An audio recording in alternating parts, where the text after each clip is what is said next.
And we are back. A good couple of minutes there just to keep ourselves a little refreshed here and there. We all got some water and whatnot, but we do have a series on our hands. Literally, just as I came back, we are jumping into our lobby here on Oxide LE in the top right-hand corner map, starting all the way to the top right-hand corner. We have the blue Protoss player who is currently... Is he up or down? Do we know? Up. 1-0 in this best of 3 pre-qualifying match. He is going to be representing the Salt SLT. You know him as Zest. We know him as Jaedong. And spawning in the bottom left hand. It's so confusing. Spawning in the bottom left hand corner of Oxide LE, we have the Chinese Saren player. He is red. You may know him as Blade, but he is a dragon. The red dragon, one of the most important tiles in Mahjong. Do you know how to play Mahjong? It's something about... of course I do. It's in my name. Hashtag proper Yaku. God damn it. So... I know how to use Mahjong tiles as Lego bricks. But when your family's too cheap to get you Lego. Shit. feels bad, man. Puppy, please, can I get some Legos? Man, you can play with the Mahjong tiles, alright? What more do you want? Oh, God. But yes, we did finally get into a series. We did finally find the players. Not confusing at all, but this player here, who is Zest in-game, is actually Jaedongoz. Interesting that he chose the name Jaedongoz when he's playing Protoss as well. Well, I think that's why he decided to go for Zest as his in-game name, right? Just to make it a little bit less confusing for people. Ironically, does the opposite. I think the way that this would have been the like opposite effect. The only way this would have been better is if he was using like a stats portrait. No. If you use a Maru portrait, they get one of each race. Innovation portrait. Let's go. Yeah. God damn it.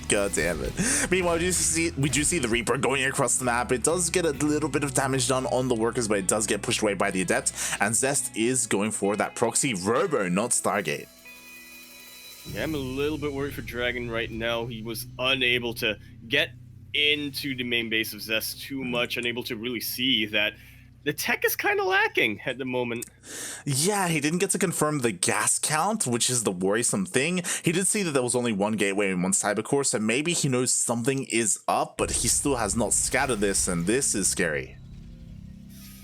I don't think he's going to scout that for a while to come. The Hellion is going to be out, and that gives Dragon the opportunity to be a little bit more active with his scout. He's able to just zoom his way through, take whatever damage he needs to take, and get a scout off, but I think that's going to be too late. The Immortal's already over halfway done, Light. Oh, exactly. The first Immortal. I imagine we're going to see a War Prism after this. We may see just double Immortal. Depends what Zest has in store for us. As I quickly change the score there. There we go. Zest. Jaedong currently being up 1-0, and oh boy, we'll see how this goes. Oh, he gets in. He only needs one more map to go into the qualifying match, and he does get in, but he's prioritizing drone damage right now instead of going straight into that main base. He's getting a decent amount of probes here, 4 of them going down. Now he finally dips in, and he sees that gateway. It's a little bit late for a second gateway. Yeah, honestly, this is great, the amount of damage that he's done, right? Already 5 probes going down, but there should be alarm bells ringing. He should realize, hey, something's wrong. The tech is missing. I need to be on the defensive. He has a bunker on the way, but it's not done yet. I will say, though, he's got plenty of Marines. Exactly what you want against Immortals when they aren't too supported.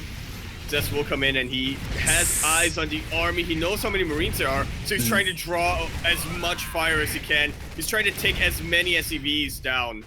Oh god, that he really engaging this. That he is. Meanwhile, the Raven does come forward as well. Oratar does get thrown down. What's scary is that these Marines actually don't have any upgrades. They don't have stim, they don't have combat shields, they are just naked Marines. Oh.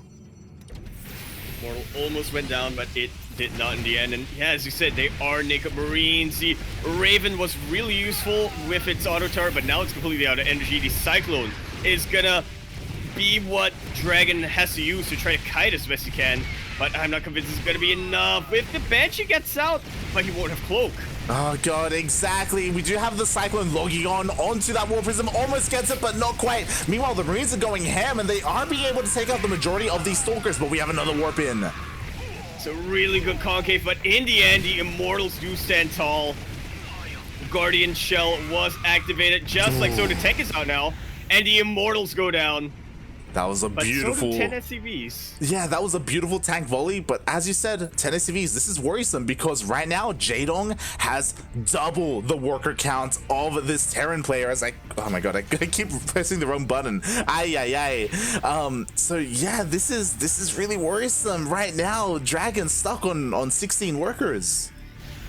The Warprism! Does have a second. It still lives? It still lives! Oh my god. How? How is it still alive? The Warp Prism is patient. It's the opposite of a patience prism. It's the opposite of the patience Zest prism, mate. That's what this is. That's it just doesn't die, mate. Oh my god. But to be fair, this defensive position is pretty good for Dragon. Like, we have 2 tanks, we have a massive amount of Marines. Stim is about to finish up in a couple of seconds. Oh, trying to draw some friendly fire here, but a pretty good position nonetheless for Dragon. The Warp Prism finally goes down, and so will a ton of the Stalkers with him, but I gotta say, I still much favor Jaedong here. Or Zest, if you will. His RB supply is a little bit worrisome right now. If Dragon pulls the trigger immediately and goes, should be able to kill Zest outright, but there's still a lot that he can do, Jaedong can do, to buy himself the time he needs. It feels so weird saying Jaedong. Yeah, it's like, this is not Jaedong. Jaedongoz. Yeah, it just feels wrong whatever you say. Say Oz, because he's not Oz either. Like, why can't you just add like a white in front of you? Why can't you be like white Jaedong? Why can't you be like white Atrac? Just put the white Atrac. Come on, man. God damn it. Or like Intraling, or Ling at the end, you know, pull an Intraling. Yeah, exactly. DRG Ling. Shaking my head. Jaedong probe. Oh god. Meanwhile, we do of course have Dragon. He's suffering with the economy. He has half the worker count, but his army is massive. He's immediately going across the map. This third base is on the threat, but to be fair, if he gets a cancel, it's not the biggest of deals. He needs to go for the kill. He really does. There's only one shield battery here right now. Like, Blink is still a long ways off. We use their medevac to reposition the tank. The Banshee goes down, which is at least something. Banshee is a really good support unit you have here to pick off key ground units. Yeah, honestly. But nonetheless, it is a terrifying push. Definitely. It was really key there that the Banshee did fall. Meanwhile, we do see a force cancel on the third base. He's pushing on forward. There's only one shield battery ready here. The Warp Prism almost gets focused down, but wastes all the energy on the shield battery. Yeah, battery overcharge is utilized right now, and that will keep Zest in the game for a little while longer, but it's just so much DPS here. Like, they can one-shot everything. They're not even gonna one-shot Stalkers. They're gonna one-shot 3 Stalkers at a time. Exactly. You know what? All the shield batteries are going down. Overcharge was already used earlier. There are only Stalkers here. If he's able to survive a couple more seconds, Blink will finish, but you know what? It's not done yet. Very soon. A lot more gateways did just finish up. He's trying to get some Zealots here to tank a couple of these tank volleys. Nexus will go down, and this is actually a decent army that Jaedong has right now. He just needs to make sure he's able to fight with maximum capacity. Oh man. I thought he was going to try and wrap around again. Meanwhile, he blinks on forward. He dives on top of the tanks. He does get one, but one is not enough. The Marines sim on forward. They focus down each Stalker. GG gets called. We have ourselves an ace match on our hands. We are not going to that qualifying round just yet. Wow. Man. I feel like Jaedong kind of poked the bear, kind of poked the dragon a little bit. What was that line in Game of Thrones? He woke the dragon? I guess that's what they say, but yeah, my god, GG, well played. They tie up the series 1-1 going into that ace match. As a reminder to everyone, the winner of the series will move on to face Blue Ming. Yeah, another Terran player here, another very aggressive Terran player. I'm not sure if I'd rather have a hyper-aggressive TvT or a hyper-aggressive TvP on our hands, because it seems like, and I really like Samo here in the chat. Who's playing again? I don't even know anymore, man. It's Jaedong, it's Zest, it's Oz. It's a Protoss player coming down. That it is. That it is. Oh boy. Man, this Protoss player, it seems, is also one to be a little bit cheeky, a little bit very aggressive with that double immortal Warpism proxy.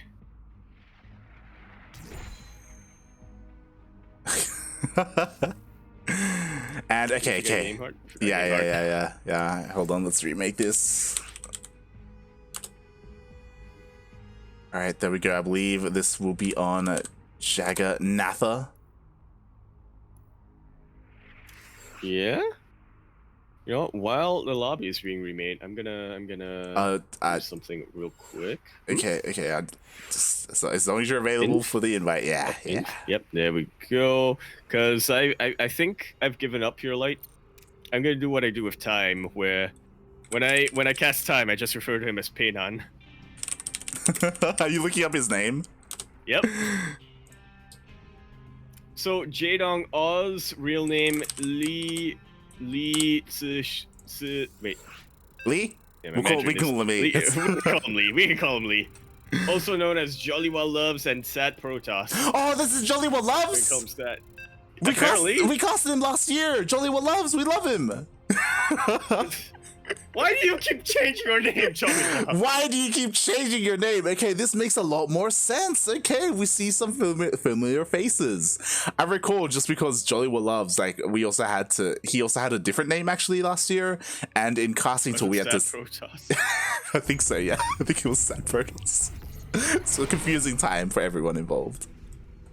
These are confusing times, but speaking of confusion, we are going to conclude our pre-qualifying match here on Jaganatha LE, pardon me here. We're in the top right-hand corner map, spawning all the way in the top right-hand corner. We have the blue Protoss player coming out from China, a man of many names.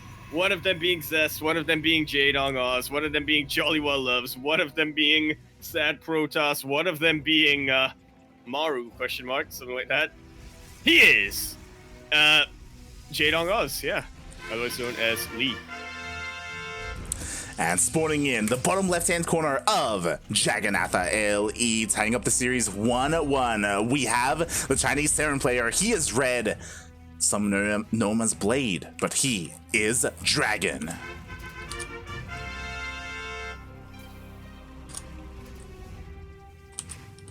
Wait, is it not Jaedong? What? Is it not? Wait. What? Double check Wikipedia here. No, yeah, on Wikipedia. Yeah, jaedongoz. Yeah. jaedongoz. Yeah. What are you talking about, Princess? What? What did Princess say? I can spell Jaedong. Oh god. Look. Take everything that Princess says with like a grain of salt. Okay, I don't. Oh god. Yeah. But here we go. We are diving into the ace match, and I'm really curious to see how this plays out. Now that you've reminded us all that yes, this is actually Jollywell Loves, who I believe played in the closed qualifier or in the main event last year, because we were able to cast him on the B stream. Then wow, yeah, I would argue that this is maybe a favorite to qualify for the event. Yeah, it's definitely looking that way. Well, we'll see which version of him shows up today. It's not exactly Jollywell Loves anymore, is it? Exactly. It's true. He's having a bit of an identity crisis. We're gonna have to add Zest to his list of IDs on Wikipedia. Shaking my head, man. Just stick with one name. Stick with one. That's all we want. Like, who are you, special? How many names you need? Like, goddamn.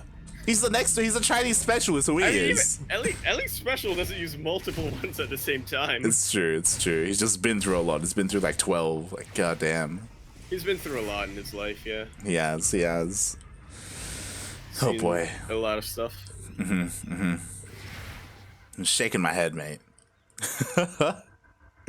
But here we go. It also doesn't help that there are some people being confused. Ranger, shouts at Ranger in the chat. He's like, yo, real Zest? No, not real Zest. Eventually we need to just MS paint it. Cancel the name, put down Jollywa or something. Just put down Lee. It's not the L-I. It's not the real Zest, it's not the real Jaedong, it's not the real Oz. It could be Maru. Really good for all we know. Oh god. Oh, and actually, shout out to Dreamer here. Dragon's name right now translates to something about little strong will. Yeah, I saw that on Wikipedia. It's mainly meaning small and strong. It's interesting. Liking that. It's kind of like a dwarf from Lord of the Rings. Or Lalafell from Final Fantasy. Exactly. Interesting. Speaking of interesting, we do see the players are setting up here as our Protoss is going for Blink, which is pretty standard coming out from him. Meanwhile, we do have 2-on-1 opening here, which I thought was pretty interesting in a TVP. Yeah, I saw that second Rax being being built, and I saw there was something being built. I did not know that it was a starport at the time. I thought, all right, 3 racks with some tanks to support. Pretty aggressive build, pretty good build coming up. But 2-on-1 is something that we rarely see just ever nowadays, especially not in a TVP. Yeah, I'm very surprised that he's opting to go for this style. I mean, obviously there are benefits to it, right? Like you can hit hard with a bunch of Marines and hit a kind of stim timing. But against Protoss, it doesn't necessarily work that well, but he's even pulling some boys. Yeah, I'm gonna be looking to support this as best he can. A little bit less of a potent army because again, he is prioritizing getting a medevac out. Of course, the trade-off being that you can take a lot more risks with your stim. It's not your silver bullet, it's more like your gold bullet, if that makes sense. Exactly. Meanwhile, oh my god, and this is awful right now because, oh my god, these Stalkers are trading so well against the Marines. Yep, almost every single Marine goes down. The SCV's not really providing much of a buffer. Tank does actually siege up here, at the very least, so it gets a couple of volleys off. It shaves off the stalker count for the time being. That's also the terrifying thing. He's forced to siege, right? Like this push wants to be across the map. He wants to be killing the army. Oh, he does get the War Prism. And that's actually massive right now. Lee is unable to reinforce this point. I know it's all on Dragon to make a decision. Do I just go for it? Do I just try to brute force my way through, or do I try to bait the stalkers into tank fire? One more hit. There we go. The tank does go down, and the Marines are starting to get dealt with. Oh my! Is this how it's gonna end? Well, this is why you don't see 2-on-1 pushes in TVP, mate, because these Stalkers just tore it apart.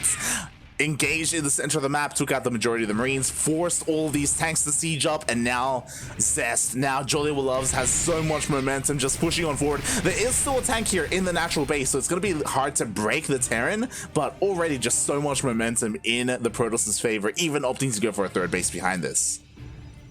Getting stymied like that is, or making sure that your opponent gets stymied like that is super duper important in a PvT.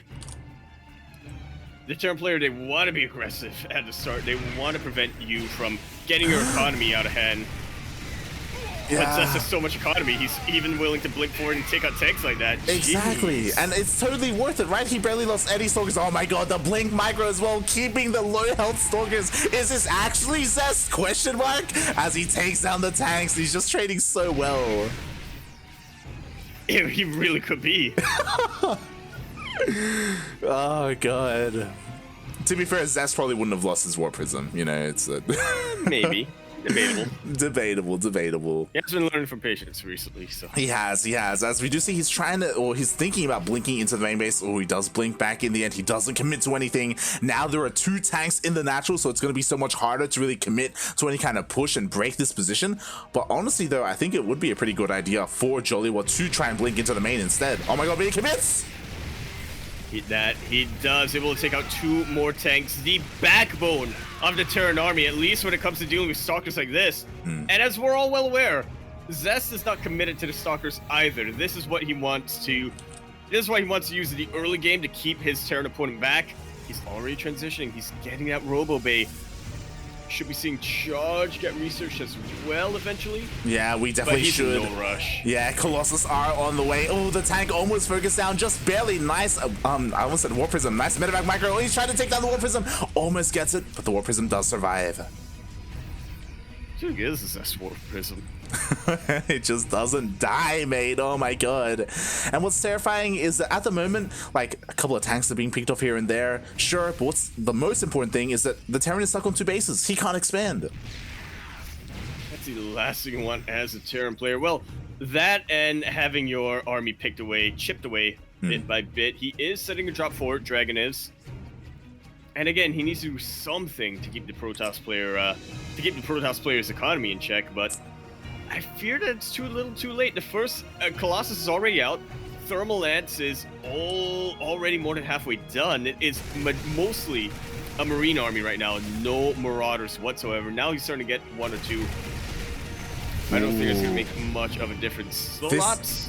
Very kiteable. This is very important though. He just forced a recall back home, and Joliwa actually pulls everything back. There was a bit of an all army there, so this will finally give our Terran player Dragon a little bit of room to breathe. And look, here we go. He is looking to expand and take his 3rd. Just like so. This one medevac is doing so much to keep oh yeah, keep Joliwa back. This is keeping Dragon in this game right now.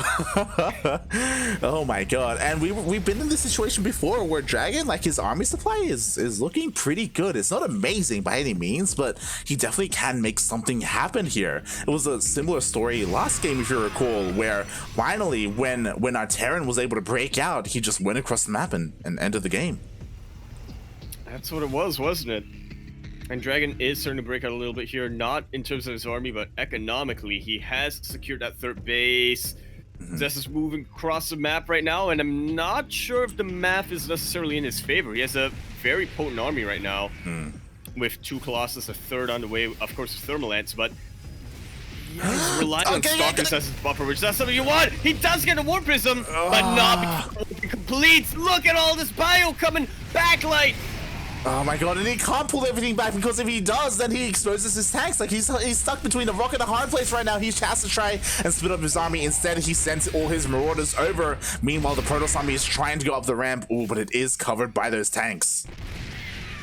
And this is the problem, isn't it? When you have mostly Stalkers as your buffer, they are not the beefiest unit out there for Protoss. They're actually quite fragile once you have Stim and tanks thrown into the mix.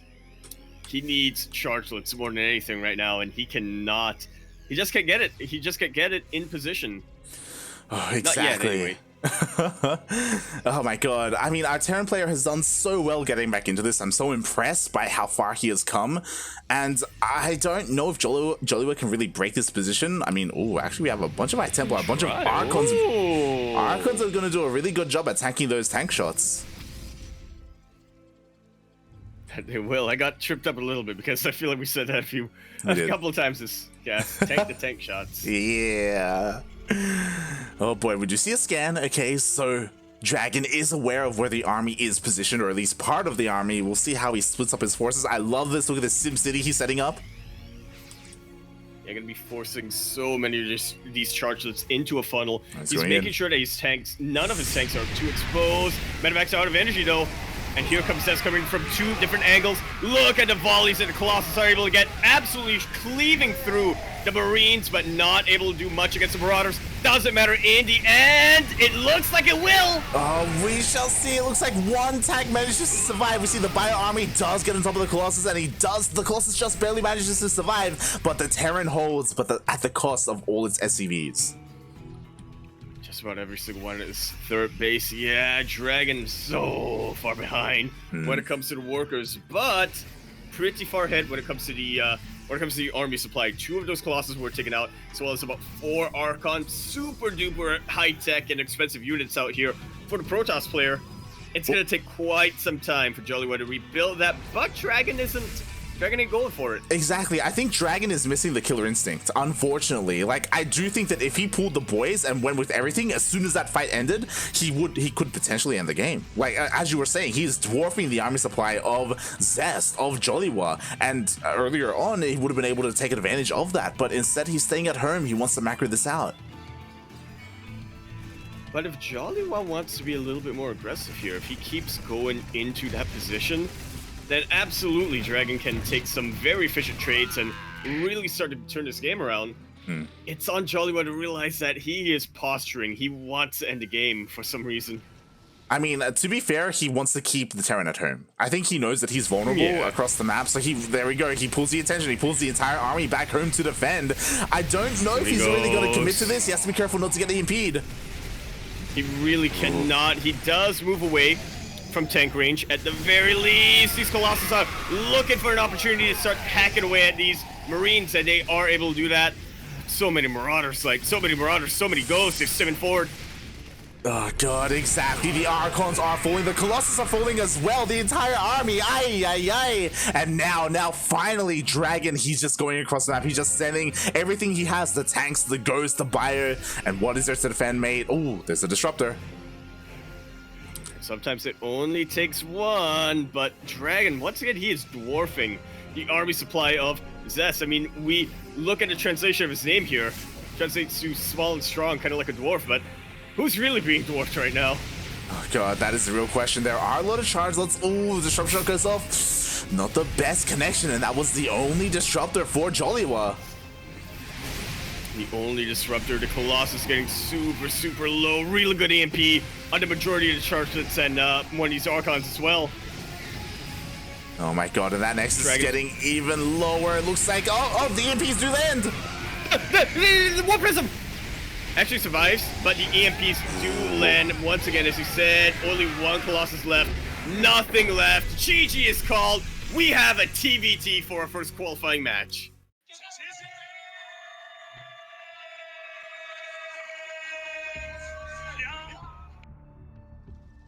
Very well played here from Dragon, I got to say. Picking his fights. Well, not necessarily picking his fights. There were a couple of times where he was forced to fight, but really good on the positioning, really spreading up his units, making sure that, I think especially what he did a really good job of doing was making sure that he had the unit composition he needed to counter his opponent. Jaedongoz had a couple more charges there, or if he prioritized charges more than Stalkers, I think it would have been a completely different story, but it is what it is. Yeah, exactly. Oh my god, what a game there. Honestly, what was kind of shocking me, and I know you were trying to like speak out about it as well, mate. Jollywa was using that War Prism as if he had like High Templar in there. Yeah. Like, he picked up the Colossus and just drove forward into the Terran army. I'm like, what are you thinking, mate? Like, what? Like, the Colossus needs to be behind your army. Like, that's what tripped me up. I was like, War Prism, it's red. It's red. Yeah. Somehow it managed to survive for a while longer at the very least, but yeah, not long enough to make a difference. GG was called at the end, and here we go, our first qualifying match of the evening. It's gonna be a best of 5. It's gonna be a TvT, but I don't think we have to despair too much here, Light. Knowing how aggressive these two players are, game shouldn't go on for too long. Yeah, I can't imagine so, but yeah, wow, what a game there. And we do, of course, have our first qualifying match. It will be a best of 5, as we mentioned earlier, TvT. I imagine it's going to be hyper aggressive, as we said. Like, we haven't really gone into any kind of late game scenarios at the moment in any of our matches. I guess Hyperion tried to get there in one of the worst ways possible. Well, did he try though? Did he really? You'll see. Maybe. Even I don't he didn't know. know what he was doing. Yeah, he didn't know what he was doing.